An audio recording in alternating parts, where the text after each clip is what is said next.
You are watching Rahinijar TV with Ilama Sayyid Abdul Basit Bukhari. من الشیطان الرجیم بسم اللہ الرحمن الرحیم صلو علی الحبیب اللہم صلی علی سیدنا و مولانا محمد وبارک وسلم وصلی علیہ بسم اللہ الرحمن الرحیم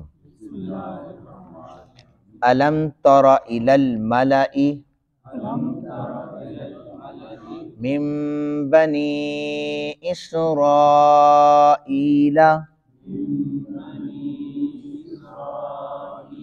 من بعد موسى إذ قالوا لنبي له مبعث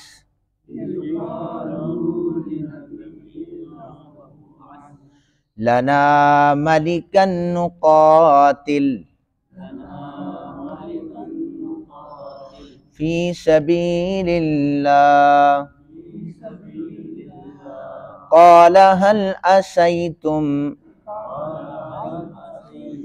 إن كتب عليكم القتال ألا تقاتلوا قالوا وما لنا ألا نقاتل في سبيل الله وقد أخرجنا من ديارنا وأبنائنا فلما كتب عليهم القتال تولوا إلا قليلا منهم والله عليم بالظالمين صدق اللہ العظیم۔ ایک آیت اس کے ساتھ میں پڑھ رہا ہوں۔ وقال لهم نبيهم ان اللہ قد بعث لكم طالوت ملكا قالوا أنا يكون له الملك علينا ونحن أحق بالملك منه ولم يؤت سعة من المال قال إن الله اصطفاه عليكم وزاده بسطة في العلم والجسم والله يؤتي ملكه من يشاء والله واسع علیم۔ صدق اللہ العظیم۔ ترجمہ سماعت فرمائیں۔ کیا آپ نے موسیٰ کی وفات کے بعد بنو اسرائیل کے ایک گروہ کو نہیں دیکھا جب انہوں نے اپنے نبی سے کہا ہمارے لیے کوئی بادشاہ مقرر کر دیں تو ہم اللہ کے رستے میں جہاد کریں گے؟ تب نبی نے کہا کہ اگر تم پر قتال فرض کر دیا جائے تو شاید تم قتال نہیں کرو گے۔ انہوں نے کہا ہمیں کیا ہوا ہے کہ ہم اللہ کی راہ میں قتال نہ کریں، حالانکہ ہمیں اپنے گھروں اور اہل و عیال سے نکال دیا گیا ہے۔ پھر جب ان پر قتال اللہ نے فرض کیا تو چند لوگوں کے سوا باقی سب نے روح گردانی کی، اور اللہ ظالموں کو خوب جاننے والا ہے۔ ان کے نبی نے ان سے کہا کہ بے شک اللہ نے طالوت کو تمہارے لیے بادشاہ مقرر فرما دیا ہے۔ انہوں نے کہا کہ اس کی بادشاہی پر ہم کیسے ہوں گے، حالانکہ ہم اس سے زیادہ بادشاہی کے مستحق ہیں، وہ ہم پر بادشاہی نہیں کر سکتا، اس کو مالی وسعت حاصل نہیں ہے۔ تو نبی نے فرمایا بے شک اللہ نے اس کو تمہارے لیے منتخب فرما لیا ہے، اس کو علم اور جسم میں زیادہ کشادگی عطا کی گئی ہے۔ اللہ جسے چاہے اپنا ملک عطا فرماتا ہے، اللہ بڑی وسعت والا بہت علم والا ہے۔ یہ ان آیات کا ترجمہ ہے۔ آپ لوگ ایک کوشش کیا کریں، پہلے تو جب میں قرآن پاک کی تلاوت کروں تو مجھے پہلے سن لیا کریں، اس کے بعد تلاوت کیا کریں۔ آپ تیزی سے پڑھنے لگ جاتے ہیں، ابھی میرا 2 لفظ مکمل نہیں ہوتے، آپ تیسرا لفظ پڑھنے لگ جاتے ہیں، یہ بھی درست نہیں ہے۔ پھر آپ سب لوگوں کو اندازہ ہے، مجھے بتانے کی ضرورت نہیں ہے کہ کون کتنا اچھا پڑھتا ہے، کتنا تلفظ کی ادائیگی اچھا کرتا ہے، آپ سب لوگوں کو پتہ ہے۔ تو اگر زندگی گزارنے کے بعد، مسلمانی کا بہت بڑا دعویٰ کرنے کے بعد قرآن پاک کی کتاب اللہ کی اہم ترین کتاب، جس کو پڑھنا نہیں آتی وہ ذرا غور و فکر کرے کہ ہم کیا کرتے رہے، اتنی زندگی گزار کر ہم کیا کرتے رہے۔ یہ پڑھانے کا مقصد یہی تھا کہ آپ لوگوں کا تلفظ بھی اچھا ہو جائے، اس لیے میں 2 لفظ کر کے 3 لفظ پڑھتا ہوں، لیکن وہ میرا لفظ ابھی ختم ہی نہیں ہوتا تو بالکل مجھے لگ رہا ہوتا کہ سارے جلدی میں پڑھے جا رہے ہیں۔ کوشش کریں رکیں، مجھے سنیں، پھر پڑھیں تاکہ ہمیں کچھ حاصل ہو۔ اب ذرا آپ ان آیات کی تفسیر سنیں۔ نبی اکرم صلی اللہ علیہ وآلہ وسلم سے آپ کے زمانے کے بنی اسرائیل جو تھے، اللہ کے حکم کی اطاعت اور آپ کی نبوت پر ایمان لانے میں فضول بحثیں کیا کرتے تھے، فضول ضد کیا کرتے تھے، ہٹ درمی سے کام لیتے تھے، تو میرے کریم صلی اللہ علیہ وآلہ وسلم کبھی کبھی پریشان ہو جایا کرتے تھے۔ تو اللہ تعالیٰ نے آپ کو تسلی دی ان آیات میں۔ اللہ تعالیٰ نے فرمایا کہ آپ نے نہیں دیکھا کہ حضرت موسیٰ کی وفات کے بعد ایک نبی کے زمانے میں بنو اسرائیل نے ہٹ درمی اور ضد کی، تو یہ ضد اور ہٹ درمی ہمیشہ بنو اسرائیل کا وتیرہ رہا، ان کے لیے یہ ان کے عمل کا یہ تسلسل تھا جو آپ کے زمانے کے اسرائیلیوں میں پایا جاتا ہے۔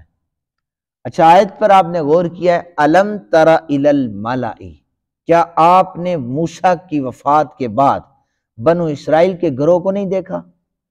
نبی پاک صلی اللہ علیہ وسلم تو حضرت موسیٰ سے کئی صدیوں بعد، 100 سال بعد آئے، آپ تو حضرت عیسیٰ علیہ السلام کے بھی 500 سال بعد پیدا ہوئے ہیں۔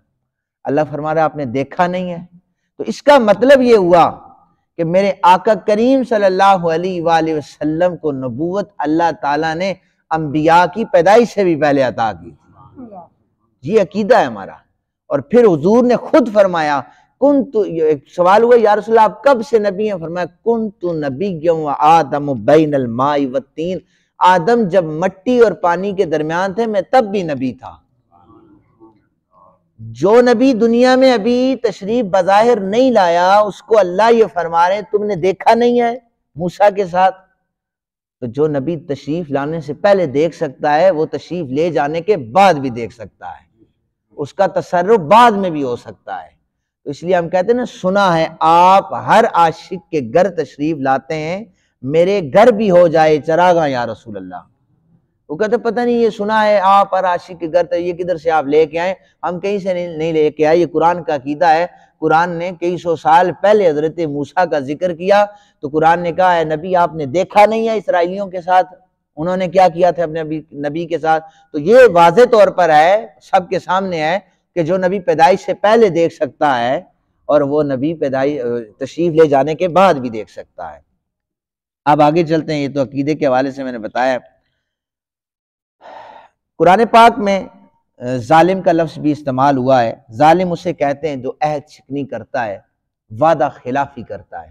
اس دور میں بھی اگر کوئی عہد شکنی کرے گا، ظالم کا یہ مطلب نہیں ہے کسی پر وہ مار کوٹ کرے، ظلم کرے تو ظالم کہلاتا ہے، وعدہ خلافی کرے اور وہ کسی کے خلاف بغض، عناد یا ضد اور ہٹ درمی کرے، یہ بھی ظالم ہے۔ اس قرآن نے ظالم کہا ہے۔ بنی اسرائیل کی ضد یہ تھی، حالانکہ وہ نبی پاک صلی اللہ علیہ وآلہ وسلم کی آمد سے پہلے وہ حضور کے وسیلے سے دعائیں مانگا کرتے تھے۔ جب بھی کوئی جنگ ہوتی تو نبی اکرم صلی اللہ علیہ وآلہ وسلم کے وسیلے سے وہ دعائیں مانگا کرتے تھے، اور وہ دعا کرتے تھے ہمیں انتظار ہے، لیکن حضور کی تشریف آوری کے بعد سارے ہی مکر گئے۔ وہ بہرحال ان کا مقدر تھا۔ بنی اسرائیل جب یہ دعا کرتے تو ان کی ایک جنگ ہوئی تھی، اس میں سارے لوگ مارے گئے، تو ان میں سے ایک حاملہ عورت صرف بچ گئی جس کے پیٹ میں بچہ تھا۔ اس عورت نے دعا کی کہ یا اللہ جو میری پیٹ سے پیدا ہوگا یہ بیٹا پیدا ہو۔ ان کے پیٹ سے جو بیٹا پیدا ہوا اس کا نام شمعون رکھ دیا گیا۔ جب وہ بڑے ہوئے تو بیت المقدس میں تورات کی تعلیم کے لیے انہیں بھیج دیا گیا۔ ایک شیخ سے انہوں نے تربیت حاصل کی، بالغ ہو گئے تو اللہ نے انہیں مقام نبوت پر فائز فرما دیا۔ یہ حضرت شمعون اللہ کے نبی ہیں۔ حضرت جبریل علیہ السلام نے کہا اے شمعون آپ اپنی قوم کے پاس جائیں، اللہ کا پیغام سنائیں۔ جب وہ قوم کے پاس پہنچے تو قوم نے جھٹلا دیا۔ قوم نے کہا تم بڑی جلدی نبی بن گئے ہو، اگر تم سچے ہو تو ایک بادشاہ ہمارے اوپر مقرر کرو، ہم اللہ کے رستے میں جہاد کریں گے، یہ تمہاری نبوت کی دلیل ہو جائے گی۔ حضرت شمون نے کہا اگر تم پر قتال ہو گیا آ گیا تو تم قتال نہیں کرو گے۔ تو اللہ تعالیٰ نے اپنے پاک نبی صلی اللہ علیہ وآلہ وسلم کو تسلی دی کہ دیکھو انہوں نے شمون سے بھی کہا تھا کہ ہم جہاد کریں گے، پھر نہیں کیا تھا انہوں نے، تو لہٰذا آپ کو بھی پریشان ہونے کی ضرورت نہیں ہے، یہ اسرائیلیوں کا، یہودیوں کا پرانا طریقہ ہے۔ اب بنی اسرائیل میں جب حضرت شمون علیہ السلام تھے تو انہیں یہ بتایا گیا کہ یہ لوگ بار بار کہہ رہے ہیں کہ ایک بادشاہ کا انتخاب کیا جائے، تو بادشاہ کا انتخاب کیسے کیا جاتا؟ انہیں بتایا گیا کہ آپ کے کچن میں ایک برتن میں تیل پڑا ہے، اس تیل کی جانب دیکھتے رہیں، جب یہ تیل ابل پڑے، کسی کے آنے سے ابل پڑے، تو اس بندے کو اس کی آمد پر اسے پکڑ کے بادشاہ بنا لینا، یہ اللہ کا حکم تھا۔ اب حضرت شمون جو تھے وہ وہاں پر موجود تھے، ادھر طالوت نامی ایک شخص، نام طالوت تھا، یہ گدھے چرایا کرتے تھے، تو ان کے 2 گدھے گم ہو گئے، جنگل میں گدھے گم ہو گئے، تو گدھا ڈھونڈنے کی نیت سے طالوت جو تھے وہ جنگلوں میں پھر رہے تھے، اچانک انہیں پتا چلا کہ یہ قریب جو گھر ہے یہ اللہ کے نبی حضرت شمون علیہ السلام کا ہے، تو میں جاتے جاتے حضرت شمون سے ملاقات کر جاؤں۔ طالوت نے حضرت شمون کے گھر میں قدم رکھا، وہ تیل بڑک اٹھا، تیل جب بڑکا نا تو حضرت شمون نے طالوت کو پکڑ لیا، تم بادشاہ بنا کر بھیجے گئے ہو اللہ کی طرف سے۔ طالوت کہنے لگے میں گدھے چراتا ہوں، مجھے انہوں نے کیسے ماننا ہے، تو میں نہیں پتا کہ میں نچلے درجے کا ہوں، میں بہت کم تر ہوں، میرے پاس پیسے نہیں ہیں۔ حضرت شمون نے فرمایا اللہ کا حکم ہے، تمہیں بادشاہ بن کر رہنا پڑے گا۔ بنی اسرائیل کو بتایا کہ تمہارے اوپر طالوت اللہ نے بادشاہ مقرر کیا، انہوں نے کہا ہم نہیں مانتے۔ آپ نے ایک اور نام سنا ہوگا، تابوت سکینہ، نام سنا ہے آپ نے، میں ذرا اس کی بھی وضاحت کرتا چلوں۔ بنی اسرائیل کا یہ بھی وتیرہ تھا کہ وہ جب بھی کسی سے جنگ کرتے تو وہ تابوت سکینہ سامنے رکھ دیتے، جب مار کھاتے نا زیادہ، تابوت سکینہ پکڑ کے سامنے رکھ دیتے، تابوت سکینہ کی وجہ سے اللہ انہیں فتح عطا فرما دیتا۔ کتنی برکت ہے نا اس تابوت سکینہ میں بتاتا ہوں اس میں کیا تھا جس کی برکت تھی۔ اب حضرت شمون نے کہا طالوت بادشاہ ہیں، مان لو، کہتے نہیں مانتے۔ تو یہ جو بنو اسرائیل تھے ان کی سرکشی کی وجہ سے اللہ نے تابوت ان سے لے لیا تھا، جالوت آیا تھا ان سے چھین کر لے گیا تھا تابوت، اب ان کے پاس تابوت نہیں تھا، یہ کہتے تھے ہم سے برکتیں چھین لی گئی ہیں۔ حضرت شمون علیہ السلام نے فرمایا کہ اچھا یہ طالوت جو ہے نا جس کو تم نہیں مان رہے، یہ ایسا بادشاہ ہے یہ تمہیں تمہارا تابوت واپس لا کر دے دے گا۔ کہنے لگے اچھا اگر یہ طالوت جو بادشاہ ہے تابوت واپس لے آئے پھر ہم تسلیم کر لیں گے اس کو۔ اب ہوا یہ کہ جب جالوت بادشاہ نے، وہ الگ سے بادشاہ تھا، اس نے جب تابوت ان سے لیا تھا نا، چھینا تھا اسرائیلیوں سے، اس نے اپنے بت خانے میں جا کر تابوت رکھا، تابوت کی برکت سے اللہ نے سارے بتوں کو زمین پہ گرا دیا، ایک بت اس کو سجدہ کرنے لگ گیا اس تابوت کو، اس نے کہا نہیں یہ تو ہمارے بت خانے میں اس نے تو جناب کوہرام مچا دیا، سارے بت ٹوٹ گئے۔ غضبناک ہوا، اس نے نا گندگی کے ڈھیر پر جا کر اس تابوت کو رکھ دیا جالوت نے۔ اب اس پر اسے سزا یہ ملی کہ اس کے جتنے ہواری تھے ان کے پیٹوں کو رات کو چوہے آ کر کاٹتے تھے، اور چوہے پیٹوں سے داخل ہوتے اور پاخانے کے رستے سے باہر نکل جاتے، یہ ایک عذاب تھا ان کے اوپر۔ اس مصیبت سے چھٹکارا پانے کے لیے بیلوں کا جو حل ہوتا ہے اس کے اوپر تابوت کو رکھا اور بیلوں کو ہانک دیا، بیل اس تابوت کو لے کر نکلے ہی تھے کہ اللہ کے فرشتے آئے، انہوں نے تابوت کو اٹھایا اور حضرت شمون کے وعدے کے مطابق طالوت کو دیا، اسرائیلیوں کو بتایا اسرائیلیوں یہ جو تو بادشاہ ہے نا اس نے تمہیں تابوت لے کر دیا ہے، اب بادشاہ مانو۔ انہوں نے کہا اب تسلیم کرتے ہیں، انہوں نے حضرت طالوت کو پھر بادشاہ تسلیم کر لیا۔ اب حضرت ابن عباس رضی اللہ تعالیٰ عنہ کی روایت کے مطابق آپ نے فرمایا اس تابوت میں تورات کے کچھ نسخے موجود تھے، جس تابوت میں تورات کے نسخے موجود ہوں اللہ اسے اتنی برکت والا بنا دیتا ہے، اور جس کے دل میں سارا قرآن ہو اللہ اسے کتنی برکت والا بنائے۔ اس تابوت میں حضرت موسیٰ کا عصا مبارک تھا۔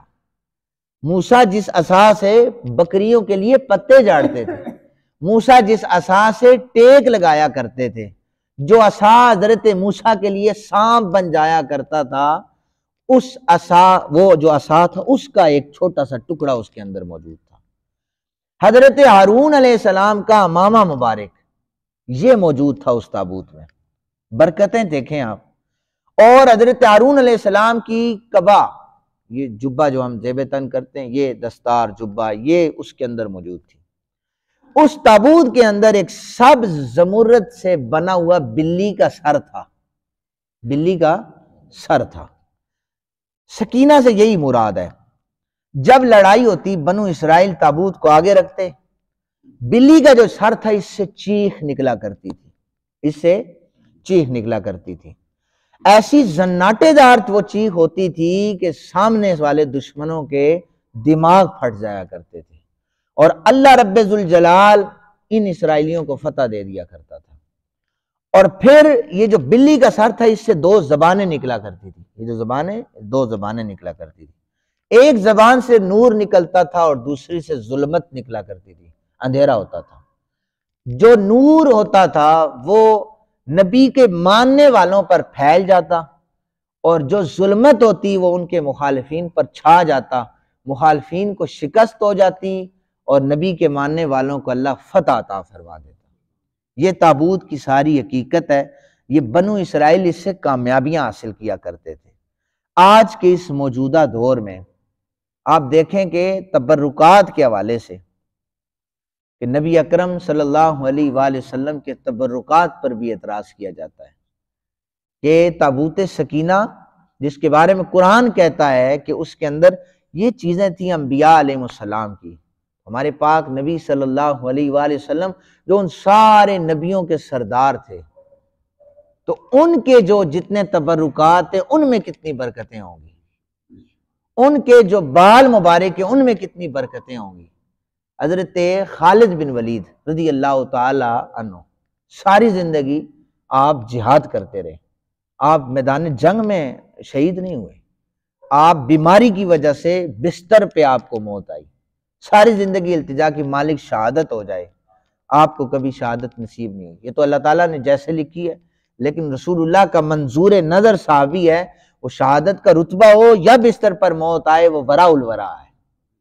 حضرت خالد بن ولید جنگ کے میدان میں تھے، تو آپ کے سر پہ جو دستار تھی اس میں رسول اللہ صلی اللہ علیہ وآلہ وسلم کے دو بال مبارک سلے ہوئے تھے۔ خالد کی تلوار جس طرف بڑھتی تھی تو کفار کو کاٹ دیا کرتی تھی۔ اچانک ایسا ہوا کہ خالد بن ولید گھوڑے سے گر گئے، دستار نیچے گر گئی، کافر جو تھا حضرت خالد کے سینے پر چڑھ آیا، یہ مارنا چاہتا تھا، اس کو کہنے لگے رک جاؤ، میرے سر سے جو دستار گر پڑی ہے مجھے اسے اٹھانے دو۔ یہ مارنا چاہتا ہے اور حضرت خالد دستار کو اٹھانا چاہتے ہیں۔ اللہ نے مدد فرمائی، آپ نے دستار سر پہ رکھی، اپنے اوپر حاوی ہونے والے دشمن کو گرایا، مارا، اور اللہ نے فتح عطا فرما دی۔ کسی نے پوچھا خالد جب وہ مارنے آیا تھا تو تم امامے کی طرف بھاگ رہے تھے، اسے مارتے۔ حضرت خالد بن ولید کہنے لگے امامہ اس لیے اٹھا رہا تھا کہ جن کی برکتوں سے اللہ نے فتح دینی تھی ان کے دو بال مبارک اس میں سلے ہوئے تھے، تو میں چاہتا تھا کہ وہ بال حضور کے نیچے نہ گریں، وہ سر پہ رکھوں اور پھر میں مقابلہ کروں، اللہ مجھے فتح عطا فرما دے۔ تو اعلیٰ حضرت نے فرمایا تھا کہ سر پہ رکھنے کو مل جائے جو نالے پاک حضور۔ حسن رضا قادری رحمۃ اللہ علیہ نے فرمایا تھا کہ سر پہ رکھنے کو مل جائے جو نالے پاک حضور، تو پھر ہم بھی کہیں گے ہاں تاجدار ہم بھی ہیں۔ اللہ تعالیٰ سے دعا ہے اللہ تعالیٰ ہم سب کو قرآن حکیم سمجھنے کی توفیق عطا